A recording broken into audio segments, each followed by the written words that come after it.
नहमदुहु व नुसल्ली अला रसूलिहिल करीम अम्मा बाद अऊज़ु बिल्लाहि मिनश शैतानिर रजीम बिस्मिल्लाहिर रहमानिर रहीम कुल फ़ज़लिल्लाहि व बिरहमतिही फ़बिज़ालिका फ़लियफ़रहू हुवा खैरुम मिम्मा यहमऊन सदक़ल्लाहु मौलाना अज़ीम व सदक़ रसूलुहुन नबियुल करीम ला इलाहा इल्लल्लाहु मुहम्मदुर रसूलुल्लाह कुर्रतैन बिका या रसूलल्लाह सल्लल्लाहु अलैहि वालैहि वसल्लम लब्बैक या रसूलल्लाह लब्बैक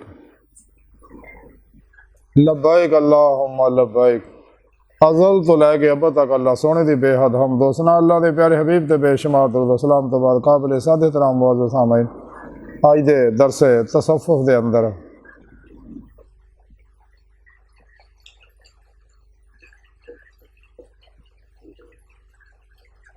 हैप्पीनेस यानी खुशी के बारे जिक्र करांगे कि वाट इज़ हैप्पीनेस के खुशी की है। कुरान करीम दी सूरा यूनुस दी 58वीं आयत पाक जिहड़ी मैनूं तलावत करना तुहानूं सुनन दा शरफ हासिल होया। इस आयत पाक सुने रब ने फरमाया कि हबीब सल्लल्लाहु अलैहि वसल्लम सुनो तुसीं फरमा दिओ कि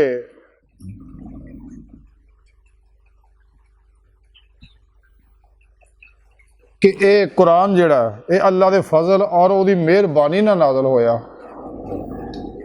तो चाहिए कि लोग ये उत्ते खुशी मनाउण खुशियां मनाउण ये उत्ते और इस तो किते बेहतर है जो वो जमा करते हैं। यानी इस आया पाक सुने रब ने यह गल दसी है कि जो कुछ भी तुसीं जमा करते हो जो कुछ भी मालो असबाब दुनिया के जिन्ने भी ने इन्हां सारियां नूं किते बेहतर एक कुरान पाक है जिहड़ा तुहाडे ते मैं अपने हबीब के उत्ते नाज़िल करके और तमाम नस्ल इंसानी तरफ अपना आखिरी पैगाम भेजिया है। तो लोगों को चाहिए इत्ते खुशियां मनाउण केड़ा बड़ा मैं इनाम किया और यही आखिरी पैगाम अल्लाह जी के बारे डॉक्टर लम्मा इकबाल ने फरमाया कुरान में होता जना मर्द मुसलमान अल्लाह करे तुझको था जिद्दत किरदार वो ज़माने में मुअज़्ज़फ़ मुसलमान होकर तुम खार हो तार के कुरान होकर। लेकिन काफिरां ने कुरान तो दूर करने वास्ते अजीबो गरीब प्रोग्राम अपनाए ने अजीबो गरीब इलम ईजाद किए ने। इस तरह ही साढ़े अंदर भी गुमराह 72 96 फिरके फिरकियां टोलियां ने रंग बिरंगे तबलीगी निसाब बनाए ने और रंग बिरंगे दस्तूर मंशूर निज़ाम हयात बनाए ने ताकि लोग किसी तरह कुरान तो दूर हो जाए। हाँ तो कुरान का शिफा है थोड़ी रब ने कुरान च फरमाया वनुज़्ज़िलु कुरान वहुव शिफा शिफाउन व रहमतुल लिल मोमिनीन। और कुरान ये गुमराह फिरके फिरे अपने कुरान तो बदल नहीं सकते क्योंकि इसकी हिफाजत जिम्मा अल्लाह चुकया लेकिन ये माने बदल देंदे रहे जिदा कि अक्सर कुरान च जिमें लका अल्लाह अल्लाह दीदार का जिक्र है तेरे माने बदल देंदे रहे। हालांकि अल्लाह पाक ने अपने दीदार का कुरान जिक्र किया तरीका भी दसिया कि मेरा दीदार किद्दां करना दसिया कि तुहाडी आखिरी मंजिल मेरा दीदार ही है तुहानूं मैं पैदा ही अपने दीदार वास्ते किया अपने इरफान वास्ते किया। तो सोने रब ने फरमाया कि कुरान की उतरन के नाज़िल होने से खुशियां मनाया करो मुसलमानों इंसानों। ये तमाम मालूम मौजूद है हर रहनुमाई हर दौर के हर शोबे के हर इंसान वास्ते हर तरह की सारी बात नहीं है जो रहनुमाई मुकम्मल मौजूद है। और कुरान पाक की खुशी का जिक्र कई जगह फरमाया अपने हबीब को भेजिया तो फिर भी आख्या खुशियां मनाओ मेरे हबीब की आमद दियाँ मिलाद करया करो ज़्यादा तो ज़्यादा नाता पढ़िया करो ज़्यादा तो ज़्यादा मेरे हबीब की सीरत का बयान करया करो ज़्यादा तो ज़्यादा आपकी मुहब्बत इताअत का जिक्र करया करो ज़्यादा तो ज़्यादा क्योंकि आप तो बगैर तो कोई मेरा दीदार हासिल नहीं कर सकता। वह जरिया आपकी ज़ात है आपकी इत्तबा है तो फिर ही मैं तुम्हें अपना महबूब बनावांगा कुल इन कुंतुम तुहिब्बूनल्लाह फत्तबिऊनी युहब्बिबकुमुल्लाह कुरान दस्या। बहरहाल खुशी जिहड़ी है ये एक गैर मरई लतीफ़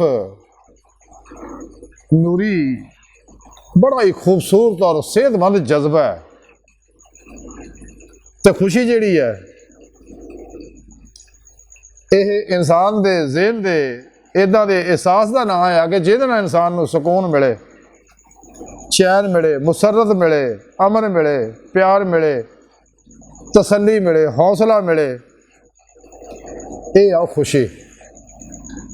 तो इस वास्ते खुशी दी सोचां इंसान के अंदर सेहतमंद कैमिकल पैदा कर दियां ने, शफा बख्श कैमिकल पैदा कर दियां ने, क्योंकि खुशी एक मस्बत जज्बा है।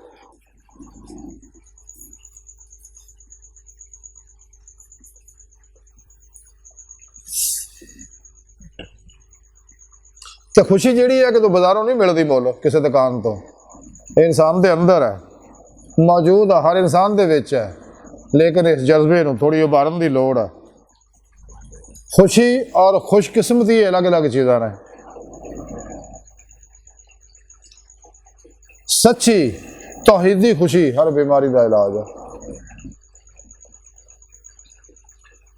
तो जदों के गम जिहड़ा है इंसान नूं बीमार करता है, गम और मनफी सोचां इंसान के दिमाग के अंदर जहरीले कैमिकल पैदा कर दियां जिहड़े इंसान नूं रंग बरंगियां बीमारियां विच मुबतला कर दे।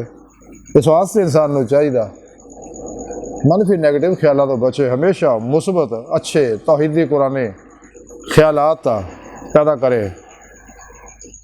तो खुशी का नुस्खा बड़ा ज़बरदस्त, अगर कोई इत्ते अमल करे वो है अमल कुरान सुन्नत, बिला इम्तियाज रंगो नस्ल मजहब मिलत, दुख इंसानियत दा भला करना, तो बेज़रर बन जाना, नफा बख्श बन जाना। तो खुशी का फार्मूला जिहड़ा है बड़ा फितरी है।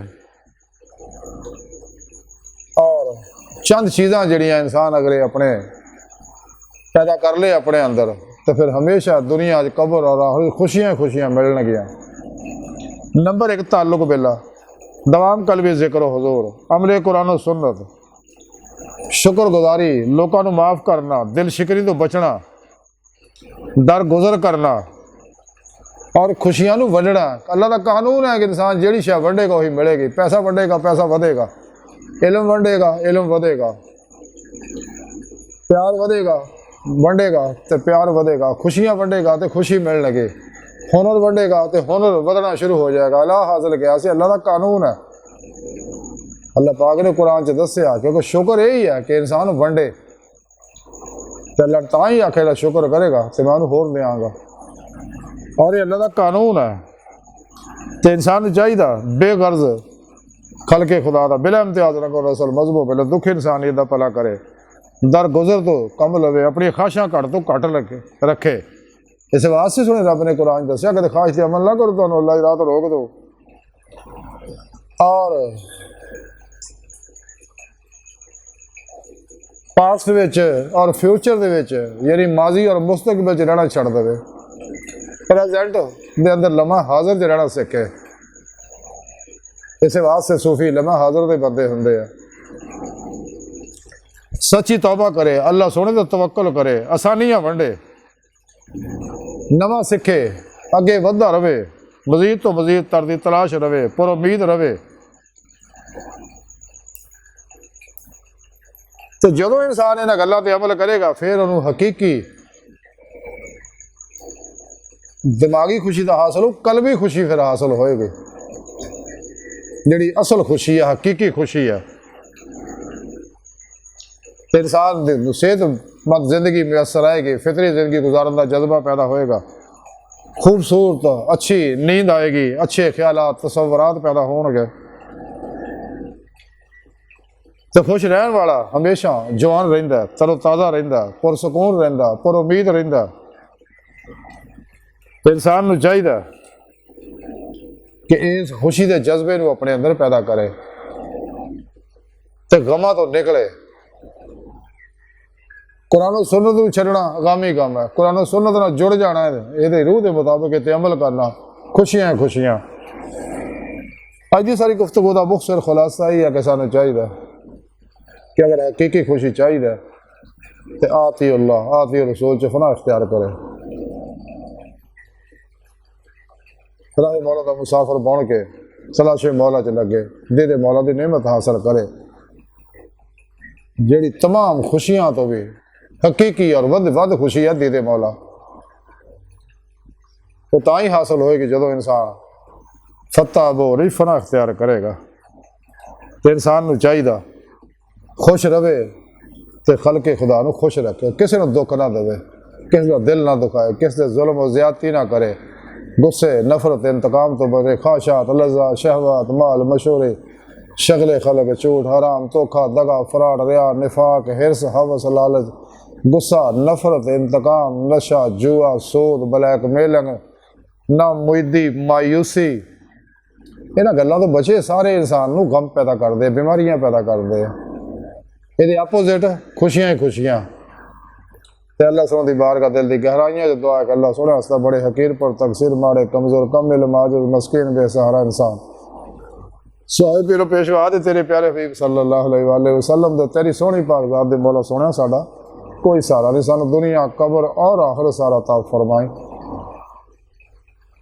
सानू सिर्फ तेरे सहारे की लोड़ है, होर किसी सहारे की सानू कोई जरूरत नहीं। साड़ियाँ खता गुनाह गलतियाँ लक्ष्य माफ फरमाई, अपने दायमी इक़्तिदार दी नेमत उज़मा और दर्द कुबरा अता फरमाए। खुश रहन और खुश रखने वाला बंदा बनाए, अपने दायमी इक़्तिदार दी नेमत उज़मा दौलत कुबरा अता फरमाए। कुरान के सलाम नु गलबा अता फरमाए, अपने पैगाम कुरान और सुन्नत फिक़ह तसव्वुर दुनिया के हर इंसान तक पहुँचाउण, इन्हां दी रूह के मुताबिक कल्ब अमल करके खुश रहने वाला बंदा बनाए। अल्लाह अकबर कबीर, अल्लाह बस, बाकी सब हवस वमा अलैना इल्लल बलागुल मुबीन।